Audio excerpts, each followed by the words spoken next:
my name is Kujanga Jackson, and I'm honored to be here and be a part of this this historic work and this project. And in the words of our mayor, our young people need to know their history.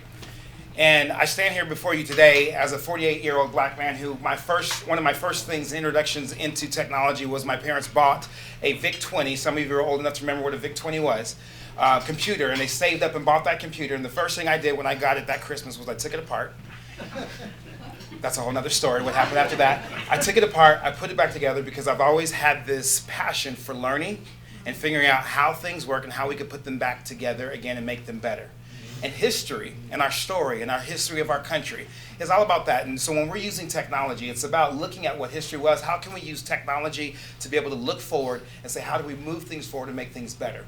And so I want to talk to you about just the fact that we are in the most exciting technological time of history today. I mean, from the metaverse to cryptocurrency to AI to virtual reality to emerging augmented reality technologies. We have technology that's accessible now that allows us to engage people and reach people in ways that we've never been able to do before.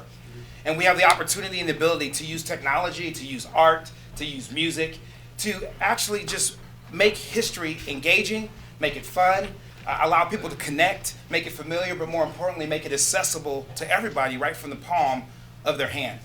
And we have an amazing history to tell. I want you to imagine the fact that we could bring history to life, engaging people for good, but also at the same time, we create what I like to call some positive discomfort. Positive discomfort is where, all the stories of history are not great, but it doesn't have to bring condemnation. It can just make you uncomfortable, but knowing the truth is vitally important. I want you to imagine some things. Imagine the things that we can do with technology. No, I want you to imagine that a historical figure like Frederick Douglass is in Anacostia walking down the stairs of his home with his white wife, declaring with the statement that freedom for one leads to freedom for all.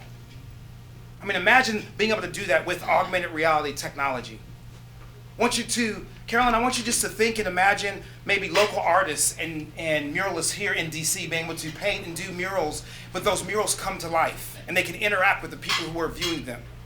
Or maybe even being able to take and paint like Black Lives Matters on all kind of streets, not with paint, but using augmented reality so that everyone can feel a part of the movement. So if you can imagine along this trail and all of these stops, history being able to come to life to tell the story. And we're not using technology just for technology's sake, but we're using it to impact people. And I'll conclude with this. When I did the Tulsa Race Massacre Greenwood Rising project, I had the opportunity to do tours from people all around the world and all around the country. And one tour I did specifically was a gentleman whose family was heavily rooted in the KKK. But he came to Greenwood because he wanted to see all of the tech. The technology captured his attention, but the story captured his heart. And he and I sat for 2 hours after he walked through the experience and learned all of this history, and we had a great conversation. This is what 51 Steps can do.